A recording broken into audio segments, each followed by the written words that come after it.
Assalamualaikum warahmatullahi wabarakatuh. Kami dari kelompok C akan mempresentasikan proyek kami yang berjudul Sinau Bareng, Bank Soal dan Materi Kolaboratif. Ini adalah tugas besar analisis perancangan perangkat lunak. Next.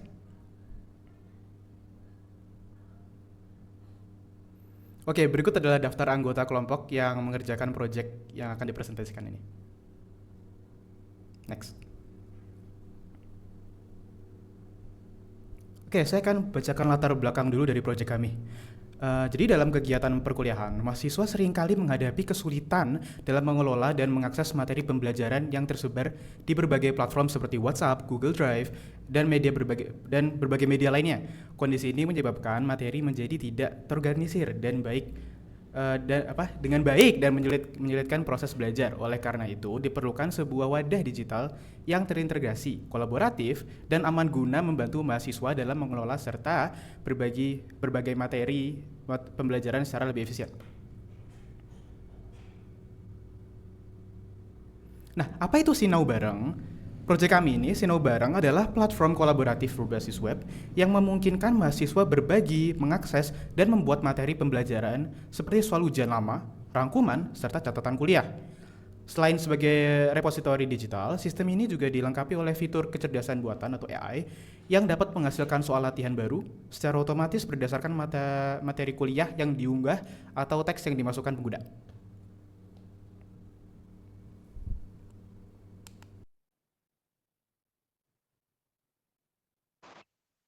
Baik, lanjut di sini untuk tujuan proyek kita itu pertama ada tujuan sistem itu dibuat sebagai platform berbasis web tempat mahasiswa bisa saling berbagi dan mengakses materi belajar seperti soal latihan, rangkuman, catatan. Selain itu, sistem ini juga dilengkapi dengan fitur AI yang bisa otomatis membuat soal latihan baru berdasarkan materi yang diunggah sehingga mahasiswa bisa berlatih lebih efektif. Untuk goals proyeknya itu menyediakan platform kolaboratif, meningkatkan efisiensi belajar, dan mengurangi penyebaran file yang tidak valid melalui validasi komunitas. Next. Untuk profil pengguna dan lingkungan operasi, sistem ini digunakan oleh mahasiswa untuk mengunggah, mencari, mengunduh, dan membuat soal oleh admin untuk moderasi konten serta mengolah data, dan oleh dosen sebagai validator materi. Untuk platform dijalankan berbasis web ini dapat diakses melalui browser seperti Chrome atau Edge dan di berbagai perangkat baik laptop, PC maupun mobile. Pada teknologi backend atau database, kita menggunakan Python, Flash, basis data MySQL sebagai penyimpanan file, yaitu Firebase atau Google Drive API. Sementara itu, tampilan antarmuka dibuat menggunakan JavaScript atau Next.js dan CSS, Tailwind CSS, dan agar responsif dan mudah digunakan. Next. Untuk batasan sistem ini sendiri, sistem ini memiliki beberapa batasan, yaitu ukuran maksimal file unggahan sebesar 5 MB dengan format yang didukung, yaitu PDF, doc, PPT, JPEG, dan PNG. Fitur AI hanya dapat digunakan saat perangkat terhubung ke internet, serta proses pembuatan soal ini hanya dilakukan berdasarkan teks dari materi yang kita unggah. Next.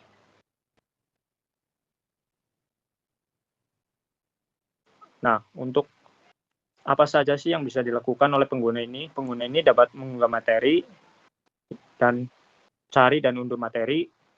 Terus yang ketiga adalah lapor konten, yaitu melaporkan konten materi yang salah atau kurang tepat. Dan yang keempat itu dapat menggenerate soal secara otomatis. Oke, untuk selanjutnya di sini apa saja yang bisa dilakukan oleh admin? Yang pertama yaitu moderasi konten, memastikan kualitas dan relevansi konten yang tersedia di sistem. Yang kedua itu kelola data pengguna, mengelola data pengguna yang terdaftar dalam sistem. Yang ketiga itu penanganan laporan, menerima notifikasi ketika ada mahasiswa yang melaporkan konten melalui validasi laporan dan mengambil tindakan, misalnya menghapus file atau mengabaikan laporan jika tidak valid. Yang terakhir itu ada pemeliharaan sistem, di mana ini untuk melakukan pembaruan data dan menjaga keakuratan informasi di platform tersebut. Next.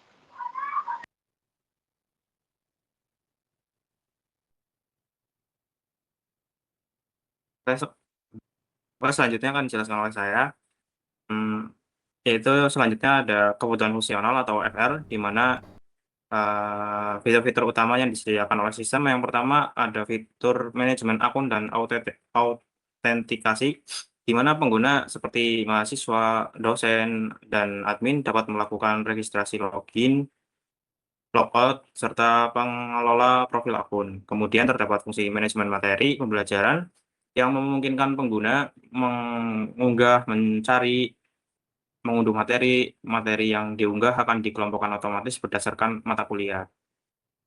Selanjutnya, sistem menyediakan fitur generate draft soal menggunakan AI, di mana AI akan memproses materi menghasilkan soal latihan yang masih bersifat draft. Draft tersebut kemudian masuk ke tahap validasi akademik oleh dosen sebelum dipublikasi ke dalam bank soal. Setelah disetujui, soal akan disimpan dalam bank soal dan dapat diakses oleh mahasiswa lain. Selain itu, pengguna juga dapat memberikan rating atau melaporkan konten yang nantinya akan ditangani oleh admin melalui manajemen modernisasi.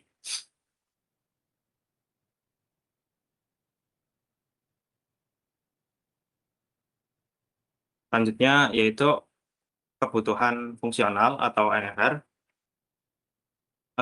Di sini menjelaskan kebutuhan non-fungsional. Kebutuhan ini tidak membahas fitur secara langsung, tetapi fokus pada kualitas sistem kinerja, keandalan, kemudahan penggunaan, akurasi. Pertama ada performance. Sistem harus mampu menampilkan hasil pencarian materi dengan waktu respon maksimal 2 detik hingga 1000 data atau 1000 file. Kemudian di sisi akurasi, hasil yang dihasilkan oleh AI harus relevansi minimal 75%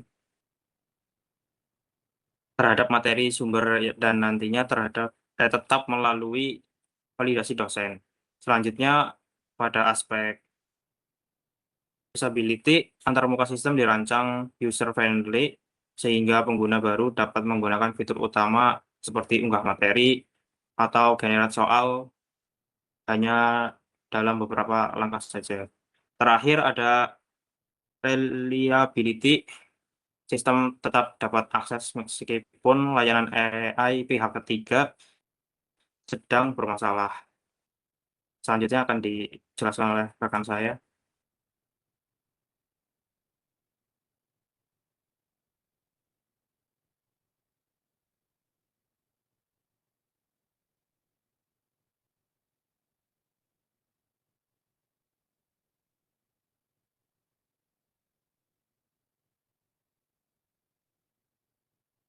Oke, masuk ke bagian constraint requirement atau batasan sistem.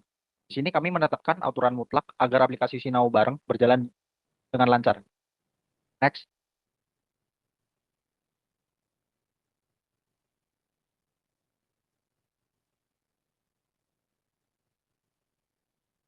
Mundur satu slide.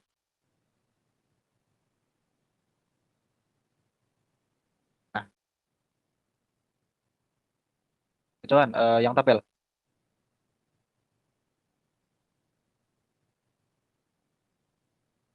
Oke. Di sini kami memiliki 7 constraint requirement atau batasan sistem. Yang pertama ada teknis arsitektur, yaitu sistem dikembangkan menggunakan Python atau Flash untuk backend dan React.js untuk frontend sesuai standar kurikulum atau lab. Lalu yang kedua, teknik database. Basis data relasional harus menggunakan MySQL dan penyimpanan file wajib menggunakan layanan cloud seperti Firebase, Storage, atau Google Drive API. Lalu yang ketiga, ada batasan unggahan. Di sini ukuran maksimal setiap file itu diberi 5 MB dengan format PDF, doc, PPT, JPG, PNG untuk menghemat storage. Lalu yang keempat, ada keamanan. Ini adalah bagian yang direvisi kemarin. Setiap file yang diunggah wajib melalui proses pemindaian atau scanning terkait malware atau virus sebelum disimpan ke server. File yang terinfeksi harus ditolak otomatis. Lalu yang kelima ada regulasi akun. Sistem hanya boleh diakses menggunakan email yang valid. Lalu yang keenam, aturan bisnis. Soal hasil generate AI tidak boleh berstatus publish atau tampil ke publik sebelum statusnya diubah menjadi approve oleh akun dosen atau admin. Lalu yang ketujuh, platform.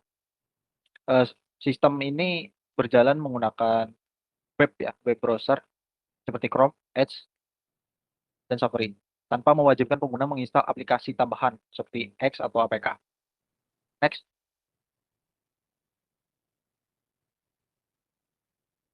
Lalu ada pemodelan analisis use case diagram. Di sini kita memiliki 3 aktor utama, yaitu mahasiswa, dosen, dan admin.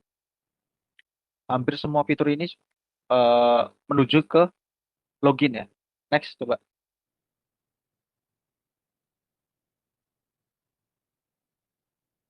Nah, di sini cari dan unduh materi, lapor konten, generate soal, unggah materi, itu udah pasti ke login dulu. Jadi setiap aktor itu seperti mahasiswa, admin, dosen itu harus login dulu, baru bisa mengakses semua fitur yang ada di Sinau Bareng ini. Next. Lalu ada kelas diagram. Di sini kelas diagram menggambarkan struktur database dan relasi antar objek.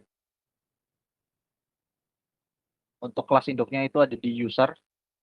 Jadi sebelum masuk ke user kita harus login atau register dulu, baru kita bisa mengakses semuanya. Seperti rating, materi, lapor konten, menggunakan AI, engine, soal. Next. Oke, untuk activity diagram akan dijelaskan oleh rekan saya. Baik, untuk activity diagram, di sini kita pertama punya activity diagram untuk login. Activity diagram login menjelaskan proses pengguna masuk ke sistem Sinau Bareng. Pengguna membuka aplikasi, mengisi email dan password, lalu sistem memverifikasi data. Jika valid, pengguna masuk ke dashboard, namun jika tidak, halaman login ditampilkan kembali.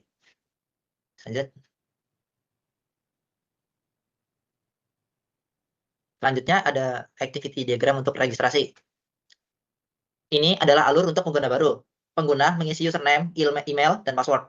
Sistem akan melakukan validasi ganda, mengecek apakah email valid dan apakah username belum pernah digunakan. Jika memenuhi syarat, sistem menampilkan pesan registrasi berhasil dan mengarahkan ke halaman login. Namun, jika tidak valid, pengguna diminta memperbaiki data tersebut. Oke, lanjut. Ini adalah analisis model untuk activity diagram unggah materi. Setelah login, pengguna memilih fitur ini dan mengunggah file serta melengkapi metadata. Poin penting di sini adalah sistem memvalidasi ukuran dan format file. Jika format atau ukuran salah, sistem akan menolak. Jika sesuai, pengguna menekan tombol kirim dan sistem akan menyimpan materi ke database serta menampilkan pesan sukses.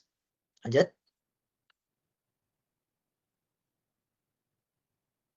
Analisis model untuk activity diagram cari dan unduh materi. Bagaimana pengguna mendapatkan materi? Ini dijelaskan pada diagram cari dan unduh materi. Pengguna memilih menu cari materi, lalu sistem akan mengecek ketersediaan materi database. Jika materi tidak ditemukan, muncul pesan peringatan.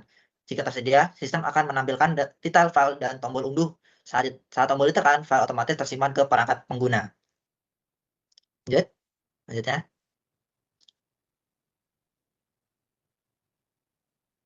Activity diagram generate soal oleh AI. Salah satu fitur unggulan Sinau Bareng adalah generate soal menggunakan AI. Pengguna masuk ke fitur ini dan memiliki opsi menginput teks manual atau mengunggah file materi. Sistem memvalidasi input tersebut. Jika valid, pengguna memilih tipe soal yang diinginkan. Data dikirim ke AI dan AI akan memproses pembuatan soal secara otomatis. Hasil akan ditampilkan dan pengguna bisa menyimpannya ke dalam database. Lanjut ke model selanjutnya. Activity diagram lapor konten. Untuk menjaga kualitas konten, kami menyediakan fitur lapor konten. Pengguna bisa mengklik laporan konten dan mengisi alasannya. Sistem mengecek 2 hal, apakah laporan kosong dan apakah konten ini sudah pernah dilaporkan sebelumnya. Jika laporan valid dan baru, sistem menyimpannya ke database dan mengirim notifikasi langsung ke admin. Oke, bisa lanjut ke model selanjutnya. Analisis model, kelola, dan modernisasi data. Beralih ke sisi admin, ada proses kelola data. Admin memilih konten atau laporan dari dashboard untuk diperiksa. Admin melakukan perubahan atau modernisasi. Sistem memvalidasi aksi admin tersebut. Jika valid, perubahan disimpan dan status laporan akan diperbarui. Oke, lanjut ke model selanjutnya. Ada activity diagram dari validasi materi. Terakhir adalah activity ini, diagram ini khusus untuk dosen dan admin untuk memvalidasi materi yang diunggah pengguna. Dosen memeriksa materi. Jika materi layak atau valid, perubahan disimpan. Namun jika materi tidak valid, sistem akan secara otomatis dan langsung menghapus file materi tersebut dari penyimpanan. Oke. Hanya itu untuk analisis model. Bisa dilanjutkan sekuensi diagram oleh rekan saya. Oke, selanjutnya terkait sekuensi diagram akan dijelaskan oleh saya. Mungkin bisa dibuka. Oke. Mungkin di sini dimulai dari halaman login ya. Jadi di sini proses itu dimulai ketika user itu mengakses halaman login. Jadi ketika user pada tahap ini, user itu disuruh untuk memasukkan email dan password sebagai data autentikasi. Kemudian setelah itu user itu akan menekan tombol login dan data email dan password itu dikirim oleh halaman login ke kontrol login untuk diproses lebih lanjut. Selanjutnya, kontrol login akan meneruskan data tersebut ke database untuk dilakukan proses verifikasi. Dan database itu akan mengecek apakah email dan password yang dimasukkan sesuai dengan data yang tersimpan di dalam sistem. Hasil verifikasi dari database ini bisa berupa dua kondisi, yaitu berhasil ataupun gagal. Jika data tidak sesuai, database akan mengirimkan respon ke kontrol login. Kemudian kontrol login itu mengirimkan pesan kesalahan ke halaman login berupa informasi bahwa email ataupun password salah, sehingga user itu diminta untuk melakukan login ulang. Namun, jika proses verifikasi itu berhasil, sistem akan mengizinkan user untuk masuk ke aplikasi dan diarahkan ke halaman berikutnya sesuai dengan hak aksesnya. Oke, mungkin bisa lanjut ke bawah di bagian unggah materi. Oke, selanjutnya di sini ada halaman diunggah materi. Jadi prosesnya itu diawali ketika user itu berada pada dashboard. Dari dashboard itu user akan memilih menu unggah materi sehingga sistem itu mengarahkan user ke halaman unggah materi. Setelah halaman itu terbuka, user itu melanjutkan ke form unggah materi dan memasukkan file materi yang akan diunggah. File yang diunggah kemudian akan dikirim ke kontrol unggah materi untuk dilakukan pengecekan awal seperti ukuran file dan format file. Selanjutnya, kontrol unggah meneruskan file tersebut ke database untuk proses verifikasi data. Jika hasil verifikasi menunjukkan bahwa ukuran atau format file tidak sesuai dengan ketentuan sistem, database akan mengirimkan respon ke kontrol unggah. Kemudian kontrol unggah akan menampilkan notifikasi kepada user bahwa file tidak valid sehingga user diminta untuk mengunggah ulang file yang sesuai. Oke, mungkin bisa ke bawah lagi di bagian cari materi dan unggah materi. Oke, selanjutnya di sini ada halaman cari materi dan unduh materi. Jadi prosesnya itu dimulai ketika user sama berada di dashboard, kemudian memilih menu cari materi, sehingga sistem akan menampilkan halaman cari materi. Pada halaman tersebut, user akan memasukkan nama materi yang ingin dicari. Nama materi yang diinput dikirim ke kontrol cari materi, lalu diteruskan ke database untuk mengecek ketersediaan file materi. Jika materi itu tidak ditemukan, sistem akan menampilkan notifikasi bahwa file tidak tersedia. Namun, jika materi ditemukan, database akan mengirimkan informasi ke kontrol cari materi dan sistem menampilkan pesan file materi ditemukan beserta tombol unduh. Dengan adanya tombol unduh tersebut, user dapat melanjutkan proses untuk mengunduh materi yang diinginkan. Oke, mungkin bisa ke bawah lagi di bagian generate soal. Oke, selanjutnya di bagian generate soal, jadi prosesnya itu dimulai ketika dosen login dan masuk ke halaman dashboard, lalu memilih menu generate soal.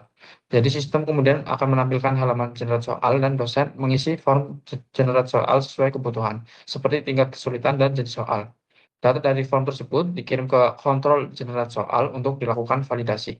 Jika data valid, kontrol generate soal akan meneruskan prompt soal ke AI. Kemudian AI memproses prompt tersebut dan menghasilkan soal sesuai dengan kriteria yang diminta. Hasil generate soal dikembalikan ke kontrol, lalu ditampilkan ke dosen. Oke, mungkin bisa bawa lagi di bagian lapor konten. Oke. Selanjutnya di bagian lapor konten, prosesnya dimulai ketika user ketika berada di dashboard, kemudian memilih menu lapor konten. Jadi user kemudian akan mengisi form lapor konten dengan alasan atau keterangan terkait konten yang ingin dilaporkan. Data laporan tersebut dikirim ke kontrol lapor konten untuk dilakukan validasi awal. Jika laporan kosong ataupun tidak lengkap, sistem akan menampilkan notifikasi laporan kosong kepada user. Namun, jika laporan itu sudah lengkap, kontrol akan meneruskan data ke database untuk proses verifikasi. Jika laporan valid, data akan disimpan ke database dan proses laporan dinyatakan berhasil. Oke, bisa lanjut ke atas lagi di bagian validasi laporan. Oke, selanjutnya di bagian validasi laporan. Prosesnya itu diawali ketika admin login dan masuk ke dashboard dan lalu memilih menu laporan. Sistem kemudian akan menampilkan halaman laporan dan admin memilih laporan yang akan diperiksa. Data laporan tersebut dikirim ke kontrol laporan, lalu diverifikasi dengan database. Jika laporan itu dinyatakan tidak sesuai, sistem akan menampilkan informasi laporan tidak sesuai kepada admin. Kemudian bisa ke bawah lagi di validasi materi. Oke, selanjutnya di bagian validasi materi, prosesnya itu dimulai ketika dosen login dan masuk ke dashboard, lalu memilih menu validasi materi. Sistem menampilkan halaman validasi materi dan dosen memilih materi mana yang akan divalidasi. Materi tersebut nantinya dikirim ke kontrol validasi materi, kemudian diverifikasi ke database. Database ini akan mengecek kelengkapan dan kesesuaian materi, lalu mengirimkan hasil verifikasi kembali ke kontrol. Berdasarkan hasil tersebut, sistem itu akan menampilkan status materi, apakah valid, perlu diperbaiki, ataupun ditolak. Oke, mungkin penjelasan terkait sequence diagram dari aku sendiri cukup. Mungkin bisa dilanjut ke PPT. Baik, saya di sini akan menjelaskan tentang UI untuk halaman login bagi mahasiswa. Untuk tampilan awal setelah mencari website kami, ini ada tampilan awal untuk semuanya. Nanti kita bisa masuk, daftar sebagai siapa, dosen, admin, atau mahasiswa itu sendiri. Sekarang bisa saya akan mempresentasikan bagaimana alurnya sebagai mahasiswa. Oke, yang pertama kita bisa masuk atau daftar. Coba kita masuk, nanti kita melengkapi email, kata sandi. Lalu kita bisa masuk sebagai jika akun tersebut sudah terdaftar. Masuk. Nah, nanti setelah login, kita akan ditampilkan halaman login untuk mahasiswa. Yang berisi adalah materi populer untuk minggu ini, total materi, total soal, penilaian untuk hasil tadi yang rating, dan laporan yang kita ajukan sebagai mahasiswa untuk melaporkan konten. Ada beberapa konten yang dilaporkan karena tidak sesuai. Bisa lanjut ke bagian materi. Nah, untuk mengecek apakah ketersediaan materi untuk kita atau yang pernah kita unggah atau baca, bisa kita buka di bagian materi saya. Bisa materi saya. Nah, nanti di sini menyediakan materi-materi yang dapat kita gunakan untuk sebagai bahan pembelajaran. Baik sendiri atau bersama-sama atau digunakan secara terbuka bisa kembali, mencetak kembali di bawahnya. Oke, kita lanjut ke bagian unggah materi. Nanti kita bisa unggah materi atas dengan keterangan terupload filenya apa, terus kita isi dengan mata kuliahnya. Contoh mata kuliah analisis perancangan perangkat lunak. Terus nanti judul materinya apa, tentang setiap mata kuliah pasti punya materi babnya sendiri. Ntar kita judul materinya apa, di sini sebagai contoh adalah store management.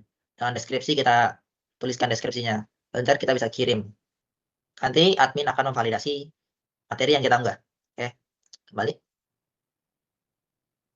Cari dan unduh materi. Di sini kita bisa mencari materi-materi yang sudah diunggah oleh admin, dosen, maupun mahasiswa itu sendiri. Nah, kita bisa cari di sini, nanti kita bisa unduh materi sebagai bahan pelajaran atau agar dapat disediakan secara offline jika kalau ya tidak ada internet koneksi stabil, jadi kita bisa unduh dan kita untuk buat belajar bisa. Bisa kembali kita ke bagian generate soal.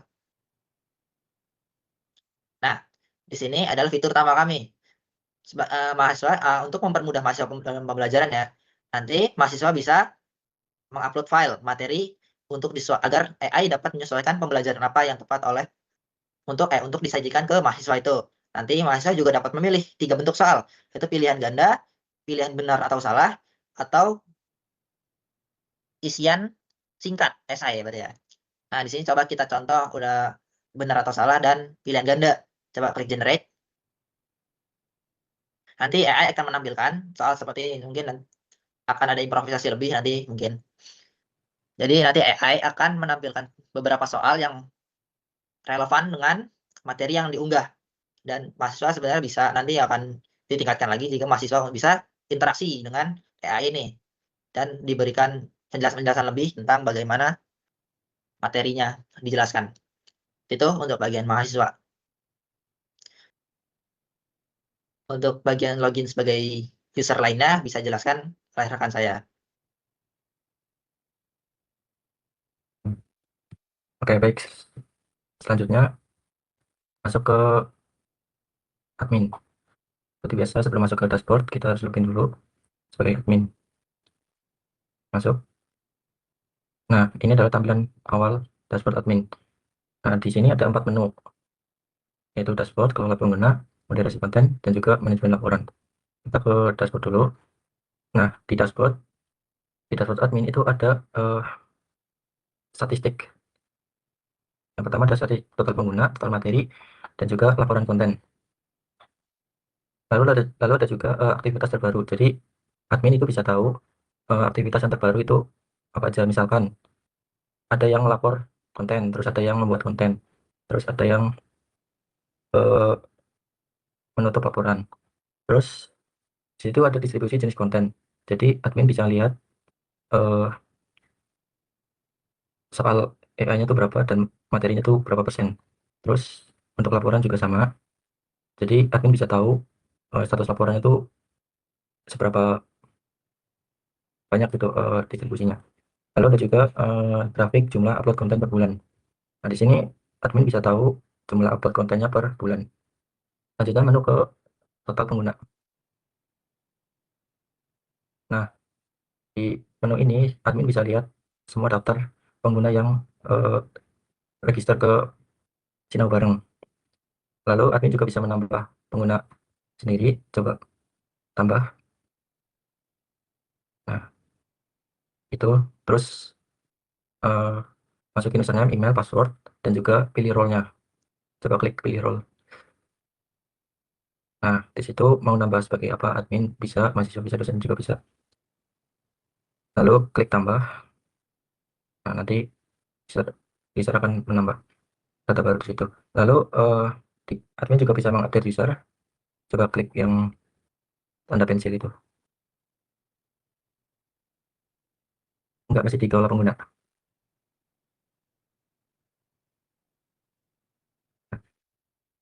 Tanda pensil itu, bukan. Nah, iya itu. Jadi admin bisa mengubah username, email, dan juga passwordnya dari sini. Lalu klik simpan.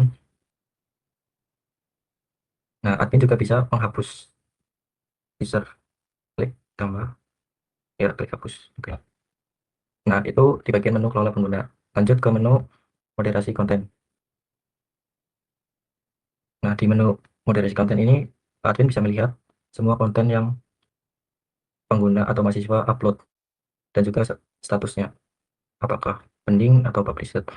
Kalau pending itu berarti belum di approve sama dosen. Kalau publish itu udah di approve. Lalu admin juga bisa menambah materi di sini. Klik tambah. Nah, tinggal masukin judul mata kuliah, terus upload materi, terus statusnya otomatis ke pending. Lalu klik tambah. Nah, selanjutnya admin bisa melihat detail. Klik gitu. Nah, ini adalah detail kontennya yang udah diinputin oleh mahasiswa. Nah, admin bisa mengubah judul materi, mata kuliah, jenis konten, dan juga status. Lalu admin juga bisa preview materi yang diupload mahasiswa dan juga mendownload dan juga meneruskan ke dosen untuk dilakukan approval sebelum dipublish. Kalau udah klik simpan. Nah, admin juga bisa menghapus konten.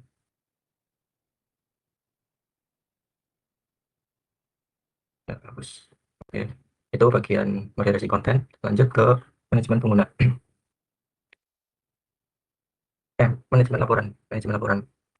Nah, di manajemen laporan, admin bisa melihat semua daftar laporan yang dibuat oleh mahasiswa. Nah, di sini admin bisa melihat detailnya. Klik detail. Klik itu yang atas sendiri. Nah, admin bisa melihat detail laporannya beserta alasannya kenapa dilaporkan. Lalu admin bisa bisa mengupdate status, coba klik status.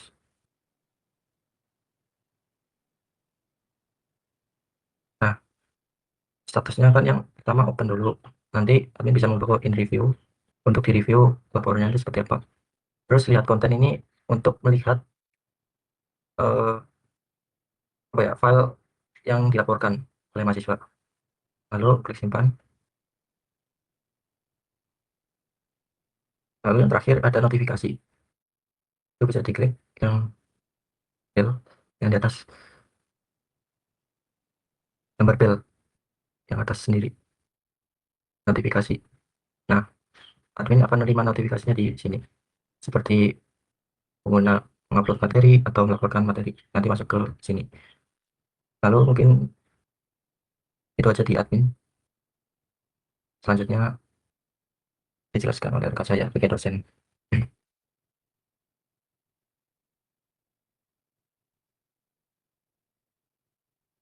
Baik, selanjutnya ada alur kerja dosen untuk memvalidasi konten. Yang pertama, seperti biasa, kita harus masuk terlebih dahulu dengan nama lengkap dan kata sandi. Setelah kita membuat akun, kemudian kita masuk.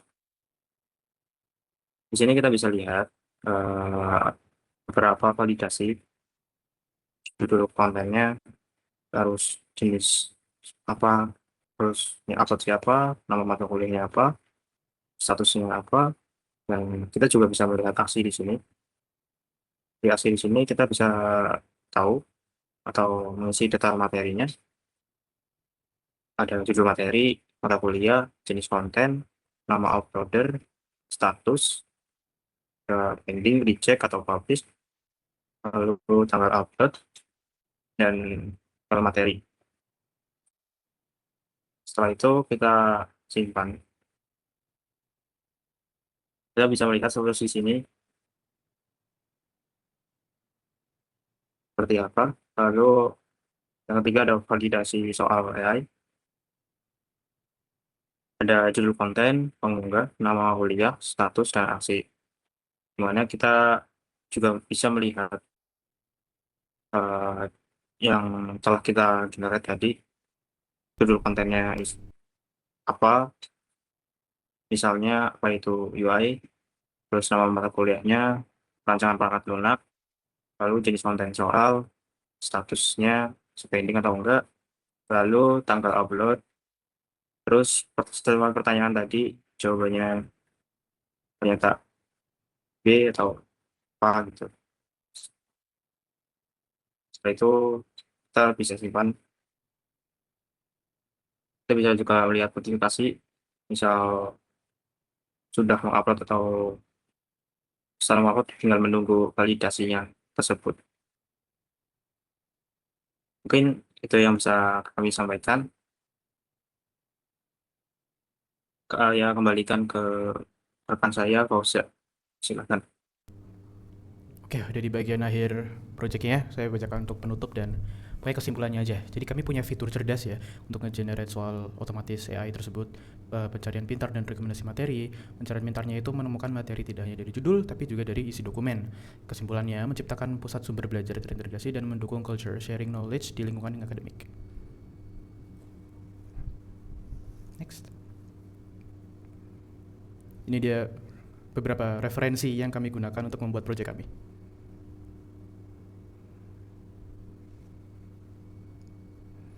Dan sekian presentasi dari kami, semoga program Sinau Bareng ini bisa menjadi langkah awal inovasi berbasis AI di kampus kita. Terima kasih dan sampai jumpa. Assalamualaikum warahmatullahi wabarakatuh.